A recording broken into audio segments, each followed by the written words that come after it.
Introduction. I took my 10-year-old daughter to a temple to pray for blessings. My daughter knelt on the ground, deeply reverent. May the Bodhisattva bless Mom, bless Dad, bless Grandpa. She only left out mentioning Grandma. I asked, "Why didn't you say to bless Grandma?" My daughter appeared calm and replied, "Because it would be useless even if I did." The next day, Grandma died. After I held the funeral for my daughter's grandmother, I felt uneasy, but I brushed it off as mere coincidence. However, a year later, I took my daughter to the temple again to pray for blessings. This time, she uttered similar words. May the Bodhisattva bless Mom, bless Dad. But she didn't mention Grandpa. We returned home, and the next day, Grandpa died. I could no longer sit idle and ignore what was happening. After the funeral, I pulled my daughter aside. "Dian, how did you know Grandpa would pass away?" She looked at me, her expression and tone strangely mature for her age, and replied, "Don't rush, it's not over yet." Another year flew by, and this time, I didn't take my daughter to the temple. Because I truly didn't dare. When I returned home, my daughter said to me, "Mom, someone will die tomorrow." I felt a wave of panic. "What are you talking about? Go to sleep." I took Dian to her room, and after calming her down to sleep, I spent the entire night wide awake. Before dawn, I carefully instructed my husband to stay home today and not go anywhere. Although my husband didn't understand, he agreed, seeing how serious I was. I went to work as usual. However, every second I spent in the office filled me with anxiety and fear. I felt like my colleagues walking by, the pen on the desk, and the glass window could all lead me to death at any moment. I kept glancing at my watch, mumbling to myself, "After 10 hours, it'll be fine. After 8 hours, it'll be fine. After 6 hours, it'll be fine." At 6 p.m., I finished work. The first thing I did was to call my husband repeatedly. Fortunately, he was still alive and answered the phone. To avoid any unexpected accidents during the commute, I chose to walk the 5 kilometers home instead of taking the subway. When I arrived home and saw my husband safe and sound, the knot in my heart loosened. "Wanjie, there were no unexpected accidents today, right?" I asked cautiously. "Unexpected accidents? No. I've just been at home watching TV," he replied. I felt more at ease. But when I looked around, I realized Dian wasn't in her room, and my worry flared up again. "Where's Dian?" My husband immediately tensed up, his eyes darting around. At that moment, my daughter emerged from my husband's room, wearing only thin lingerie, silently sitting down beside him. The clock struck 8 p.m., but I had completely forgotten about the impending danger that day. While cooking, my mind kept replaying the image of Dian coming out of my husband's room inappropriately dressed. Various possibilities and dangerous thoughts looped in my mind. Just as I set down a plate of cooked mushrooms, I discovered my husband lying on the sofa, his face purple and lips blue. My mind went blank, and sheer panic washed over me. I rushed to my husband, checking his pulse, heartbeat, and breathing. There was nothing. No response at all. I collapsed onto the floor, overwhelmed by despair and helplessness. I cried for a long time beside my husband's lifeless body. I don't know how long it was before I finally raised my swollen eyes. The moment I looked up, my gaze fell on my daughter beside me, and she wore a smile. A chilling realization sent shivers down my spine as I trembled and pointed at my daughter. "Did you kill Dad?" Moments later, my daughter and I were taken to the local police station by Chief Zhang, who worked in the same building. In the dim interrogation room, Chief Zhang sat across from me. He spoke seriously. "In the past 3 years, 3 people in your family have died, your husband Wanjie and his parents. Such a case of extermination is rare." My heart raced, and I couldn't help but think of Dian and her smile when she sat next to Wanjie's body. "I don't know, my husband never bothered anyone." Chief Zhang's gaze sharpened as he asked me, "Fan and I, was your relationship with your husband good?" I felt anger rising at the implication in his words. "What do you mean? Chief Zhang, are you implying that I killed them?" "No, I'm certain you did. While the evidence is still being collected, I know some things about you since we work in the same building, and I have your motive for murder." Chief Zhang lit a cigarette and continued, "The handprint on your daughter is from Wanjie, isn't it?" I couldn't deny that. As Dian began to grow into a young girl, I noticed she often had injuries on her arms and shoulders. I asked her about them, but she merely brushed my face and replied, "It doesn't hurt." What could be causing her injuries, while she deliberately concealed it?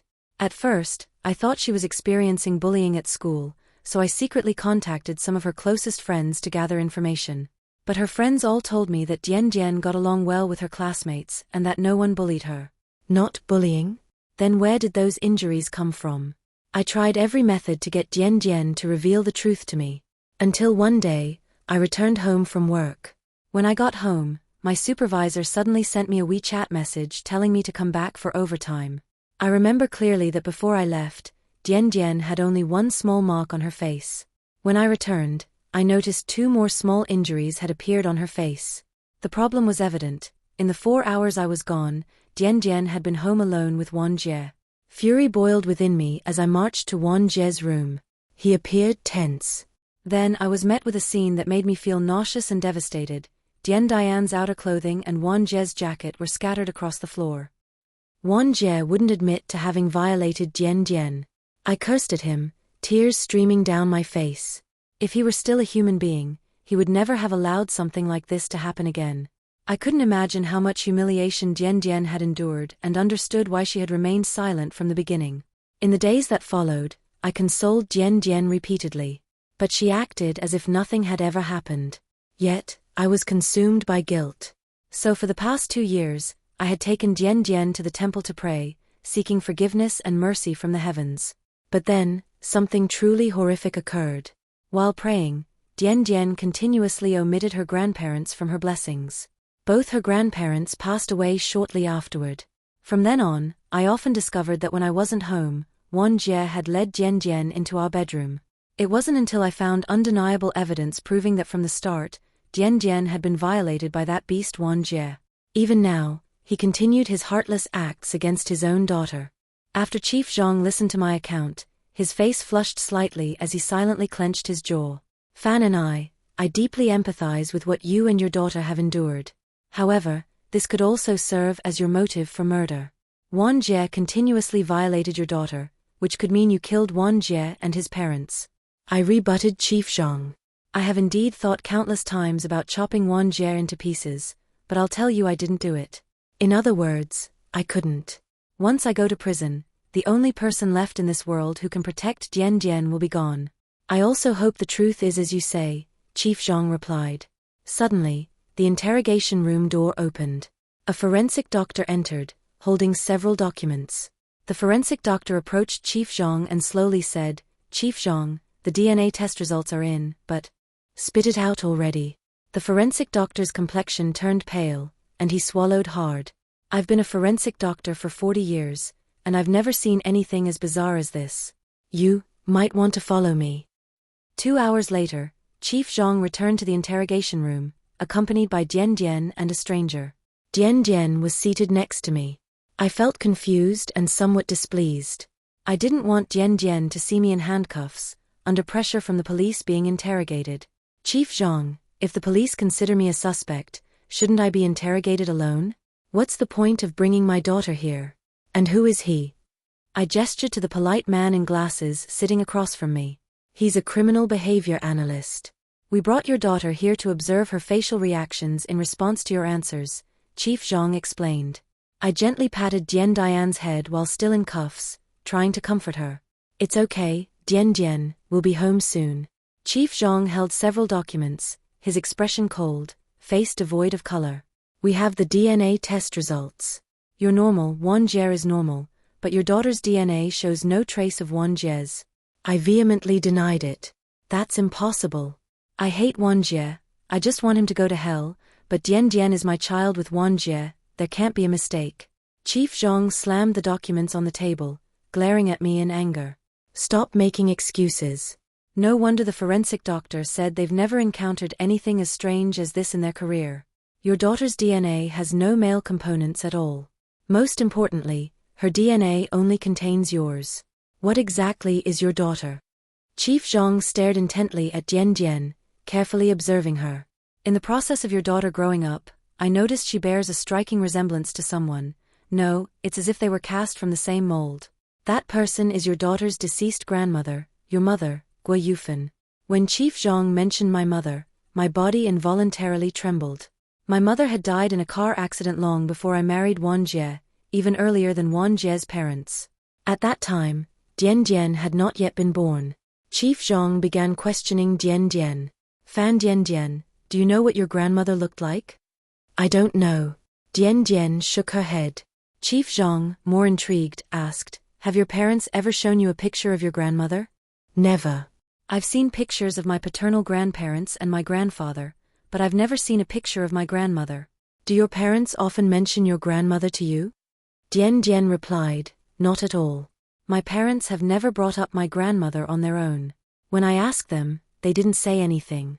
Chief Zhang quietly nodded, as if he understood something, and said to me, Fan and I, the truth now seems even more unexpected than I imagined. The information we have now includes 1. After your mother died, you deliberately concealed all information related to her from your daughter. 2. Your daughter, Fan Dian Dian, looks exactly like your mother, Gui Yutuo. 3. Your daughter's DNA contains no male components, it only contains yours. Moreover, according to the genetic sequencing information provided by the forensic doctor, your daughter did not inherit from you, rather you inherited from your daughter. I couldn't help but laugh, responding to Chief Zhang as I chuckled. Chief Zhang, you really know how to joke. What are you implying? Are you saying I gave birth to my mother? Or that my mother was reincarnated and then became my daughter? Is this how your police handle things? The expression analyst was now squinting at me, the corners of his lips curling slightly. Chief Zhang stood up, walked over to me, leaned in to look directly into my eyes, and said, Fan and I, we just need the truth. As for how absurd the truth is, we don't care. After all, it's a crime committed by a human being. Chief Zhang prepared to take my daughter and the expression analyst out of the interrogation room. I nervously grabbed Dian Dian's hand. Where are you taking Dian Dian? You have no right to know. Looking around the now empty interrogation room, I could only think of my daughter's circumstances. Don't lock Dian Dian in the interrogation room, she's afraid of the dark. Chief Zhang paused, responding to me with a faint warmth, reminiscent of a neighborly gesture. Fan and I, what exactly happened between your daughter and your mother? I'm giving you one last opportunity to tell the truth. If I have to go to the forensic doctor, it'll be too late for everything. I sat on the hard, cold chair, bowing my head in silence. Seeing my lack of response, Chief Zhang shook his head. Just as Chief Zhang was about to take my daughter out of the interrogation room, I spoke up. Stop, Chief Zhang. I will tell everything. Chief Zhang held his breath, looking at me seriously. I confessed that I killed Wan Jie. I also killed Wan Jie's parents. Everything stemmed from the crossing the line I dared not remember before Wan Jie got married. Before Wan Jie's marriage, I lived with his parents. My mother came to visit me and stayed for a while. However, Wan Jie seemed to be overly enthusiastic towards my mother. It didn't resemble familial affection. When my mother celebrated her birthday, Wan Jie secretly gifted her a bouquet of roses. Whenever my mother was doing housework alone, he would come over to help, deliberately creating physical contact. At first, I didn't think much of it. I regarded him as the perfect partner who could take care of everyone's emotions. But over time, I slowly began to notice something unusual. One day, when I returned home from work, Wan Jie told me that my mother had suddenly died of a heart attack. My world collapsed in an instant, and I cried out to see her one last time. But Wan Jie said, she was buried this morning.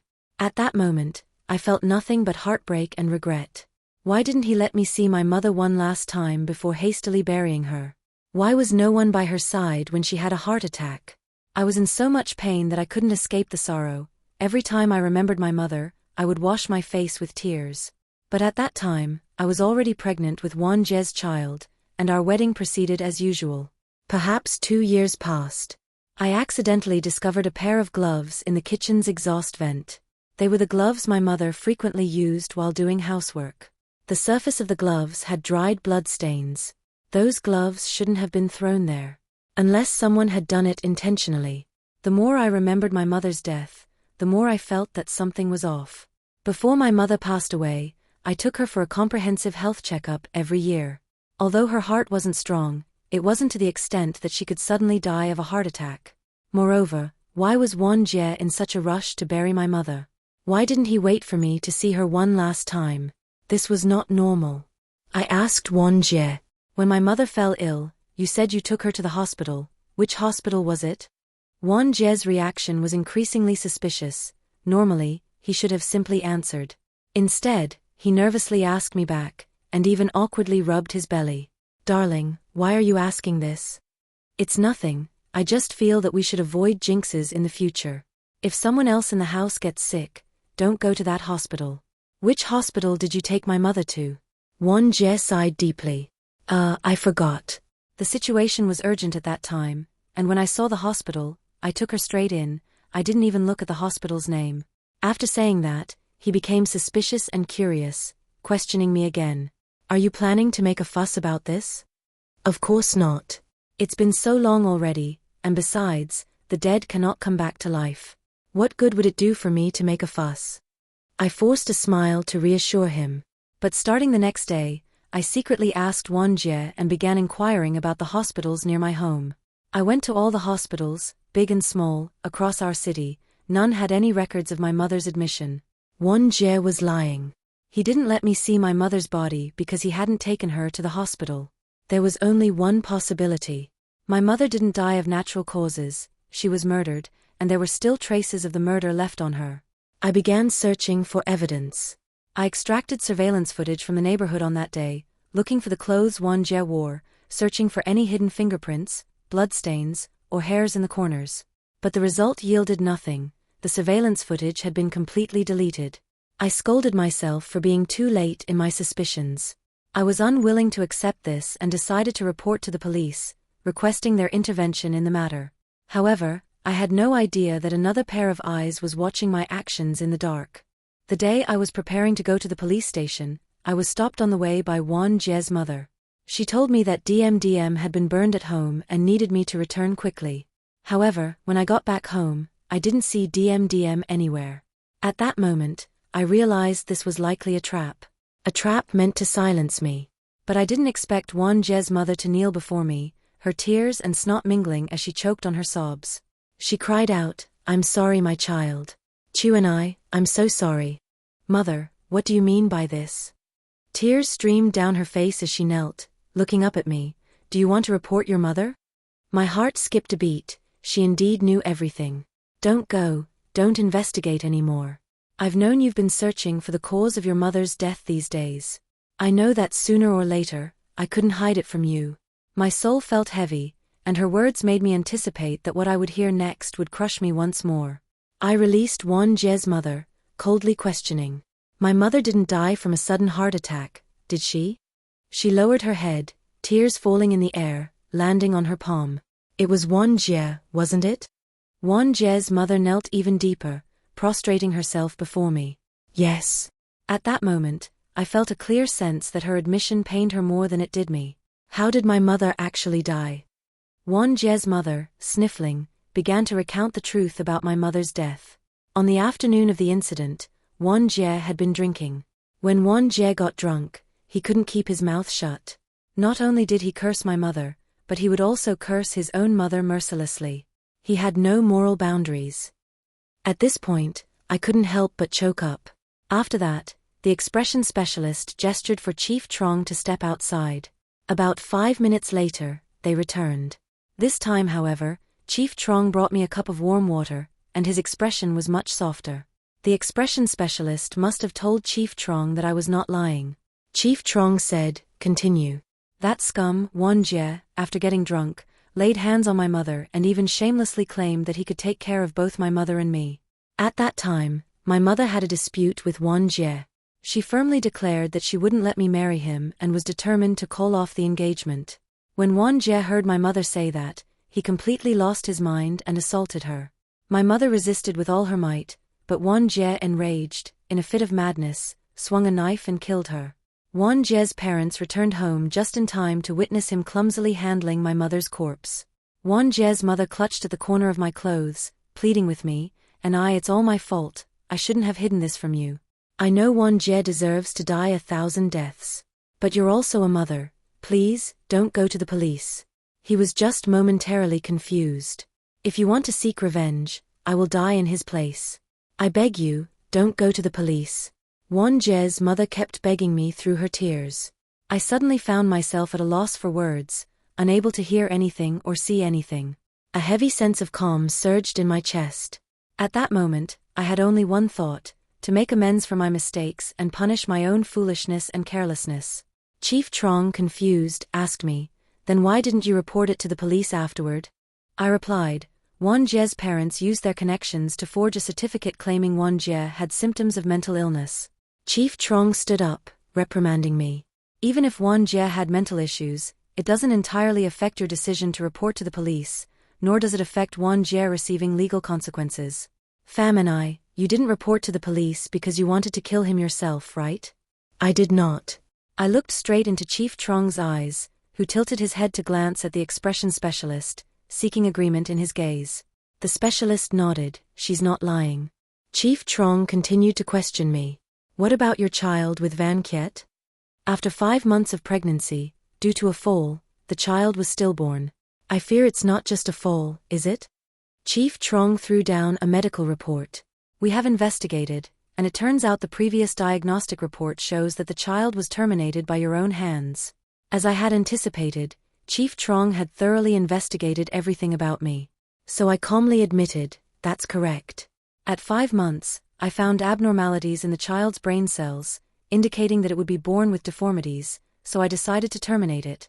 Chief Trong remained silent for a long time, expressing sympathy for my past. However, the specialist hidden in the shadows was watching me intently. His expression was confident, as if he knew everything and was even trying to hide it with a mocking smile. My instincts told me he was dangerous. Chief Trong asked me next, "What happened afterward?" But the specialist immediately interrupted him. "Chief Trong, where did the diagnostic report come from?" Chief Trong pondered. "What do you mean?" The specialist stared sharply at Chief Trong, as if conveying something to him. Suddenly, Chief Trong seemed to grasp something. "Could it be that the diagnostic report is fake?" "The nurse."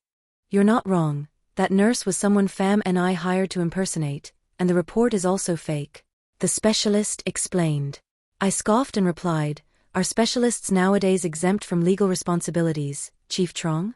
What I didn't expect was that the specialist threw down electronic transfer evidence onto the table, along with a photo of me and the nurse in an alley. Chief Trong immediately grabbed it and scrutinized the photo closely, looking from me to the specialist and saying, "Lao Lu, a bookworm like you shouldn't be involved in police work." Chief Trong clearly showed his dissatisfaction with the specialist's actions. The specialist immediately explained, "Chief Trong, you'll understand soon." Immediately after, the specialist looked at me with amusement. "Pham and the diagnostic report certifying Van Kiet's mental illness wasn't made through his parents' connections, right? He indeed has mental issues, but his intellect is insufficient for him to commit murder, correct?" My spine suddenly went cold. His eyes were becoming more familiar to me. Only the wrinkles at the corners of his eyes and the drooping skin of his eyelids obscured the part that felt familiar. 15 years had passed, and I didn't recognize him. My university classmate, Lu Deep. "Well, don't you recognize me? Professor Pham." Lu Deep leaned close to my face. At that moment, I finally saw the face I had injured with a knife, and it was indeed Lu Deep. My former university classmate, whose obsession with seeking the truth seemed to have reached a point where he had lost his humanity. "Lu Deep, what do you want?" I felt something was amiss. Lu Deep completely overturned everything I had just narrated. "Van Kiet had never known your mother. When you and Van Kiet were together, your mother had already passed away." My body trembled uncontrollably, and my palms were sweating cold. Chief Trong was also very surprised. He looked at Lu Deep, feeling angry that Lu Deep hadn't reported the actual situation to him.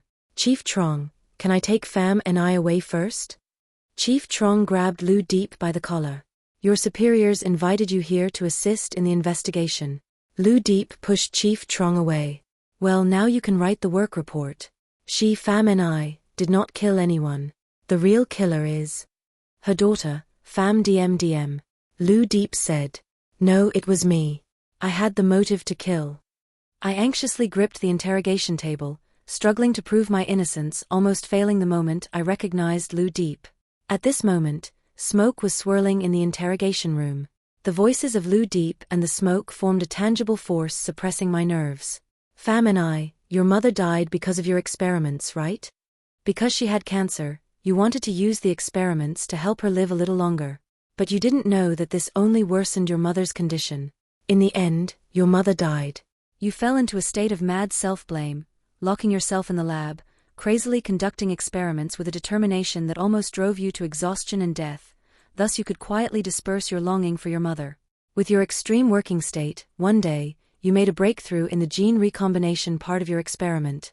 So, a thought lingered in your mind. You wanted to resurrect your mother to atone for your guilt. That's why you got up again, just to clone your mother. You didn't think everything would go more smoothly than I imagined. In the end, you used yourself to conduct the experiment, placing your mother's genetic cells into your womb to develop. A few months later, you became pregnant. But you didn't expect that suddenly being pregnant would definitely attract attention. Because this goes against scientific reasoning. If your superiors found out, your mother, who was about to be born, could never live a complete happy life. So you immediately destroyed all your experimental records and quickly found the greedy and lazy Van Kiet. He was almost 40 years old and still unmarried, but you didn't care. You just needed a complete family to accept you and your unborn child. And the Van family, knowing that a highly educated girl agreed to marry their son, naturally wanted it badly. They also didn't mind that you already had a child. Because Van Kiet truly had mental issues. His intelligence was lacking, and his mental development was uneven. So you married Van Kiet and carefully raised your daughter. Until you discovered that Van Kiet's parents were encouraging him to abandon your daughter. Thus, over a decade passed without you being able to get pregnant again. As a result, Van Kiet took advantage of your absence to assault DMDM. You were extremely angry. DMDM meant more to you than just a simple daughter. She was your new mother and also your greatest achievement in this life.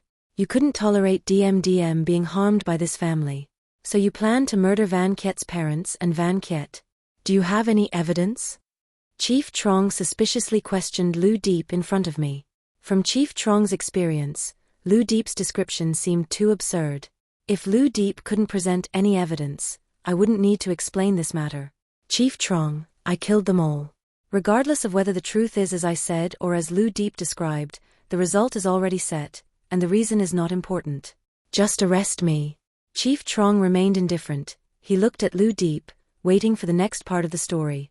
But Lu Deep came over to me and lit a fragrant cigarette. I remember you used to smoke this kind of fragrant tobacco. Thank you, but I don't smoke anymore. Lu Deep smiled casually and returned to his seat. Chief Trong, the next part should be told by her. Chief Trong asked me once more, did you really kill them? Just as Lu Deep said, I planned to kill Van Kiet's whole family and carried out the plan. Chief Trong frowned tightly. If that's the case, Lao Lu, why did you say Pham and I didn't kill anyone? Lu Deep replied, because someone acted before she did. I couldn't help but slam my handcuffs on the table, my anger making it impossible for me to remain calm. Enough. Chief Trong, I've admitted that I killed them. If this expert has any evidence, please present it. If not, don't speak ambiguously here. When I decided to kill Van Kiet's whole family, I was prepared to pay the price for this. Chief Trong, if you still want to hear me confess, then please ask this expert to leave first. The atmosphere in the interrogation room was silent and tense due to my anger. Chief Trong looked at Lu Deep, or perhaps, you should step outside to smoke a cigarette? After Lu Deep left, Chief Trong immediately became serious. Pham and I don't lie. Our lab previously mainly handled genetic projects, frequently researching morphological mutations of various plants and animals. We discovered a type of mushroom that we named blood mushroom. It is a small mushroom with high toxicity. Once used, it can cause cardiovascular diseases. At that time, I was thinking about how to kill Van Kiet and his family, and suddenly I thought of the blood mushroom. The blood mushroom has a hidden property that is hard to explain. After it causes someone to die from acute toxicity, the toxin decomposes quickly, turning into proteins in the blood, leaving almost no trace. Every time before I committed a crime, I would estimate their time of death in advance, and they all died according to the time I predicted. Chief Trong suddenly understood, so that's how it is. No wonder when we went to the hospital to investigate the diagnosis records of Van Kiet and his parents' cause of death, the doctors all said they died from heart failure. Chief Trong suddenly stood up and gestured for me to stop my testimony. Immediately after, he called Lu Deep back in. Lu Deep took a glass vial from his bag, containing a few tiny mushroom spores. Is this what you mean by blood mushroom? Lu Deep asked me. I nodded, but I destroyed it. How do you have this? Chief Trong immediately appeared serious, his brows furrowing even tighter. Chief Trong, is the evidence you gathered confirming that Van Kiet died from this blood mushroom? I was completely panicked. Lu Deep seemed to want to push me into a corner. Chief Trong took the mushroom sample for examination. In the interrogation room, it was just Lu Deep and me. Lu Deep, why do you want to go this far? I'm trying to save you. Lu Deep lowered his gaze. Just like 20 years ago, saving you. I didn't need saving 20 years ago, and I don't need it now. Lu Deep, I beg you to let me go. I can't let anything happen to my daughter. Pham and I, you are a scientist. Your achievements could make you an even greater person. I have followed you for 15 years. You shouldn't destroy yourself. That's your ideal, not mine, I replied. Lu Deep was taken aback. I became more assertive in threatening Lu Deep. Surely you don't want Chief Trong to know that you are involved in this case for personal reasons, right? If you want my cloning technology, you'd better leave this place. Pham and I really want to save you. I don't need you to save me. Leave my daughter out of this. It's too late, Pham and I. Chief Trong had returned, breathing heavily as he said, there is no such toxin in Van Kiet's body. After forensic examination, the mushrooms he ate were just ordinary mushrooms. Pham and I, is there any truth in what you've said? It can't be. I'm very sure it was this mushroom. Moreover, I saw Van Kiet eat it. Didn't he die from heart failure? There can't be any mistake. Correct, Van Kiet did die from heart failure, Lu Deep interjected. But the toxic mushrooms you hid were mostly switched out. The mushrooms you gave to Van Kiet were just ordinary. Then why did he die of heart failure? Chief Trong asked in confusion. Lu Deep appeared insistent. Because before Pham and I planned to kill Van Kiet with poison, someone else acted first. After Lu Deep finished speaking, a victorious smile briefly appeared on his face. A chill ran down my spine, and my hands and feet trembled uncontrollably. Chief Trong had confirmed the truth just as my face turned pale. Pham and I, the one who killed them is your daughter, Pham DMDM. Moreover, you knew about it long ago, didn't you? No, it wasn't her. Wait, I suddenly remembered, that mushroom was also mine. I was afraid the matter would be exposed, so I purposely bought some mushroom meat to supplement the amount. Chief Trong, I really did kill them. I panicked and admitted to the crime, but it was no longer of any use. I was dragged out of the interrogation room and taken to the surveillance room next door.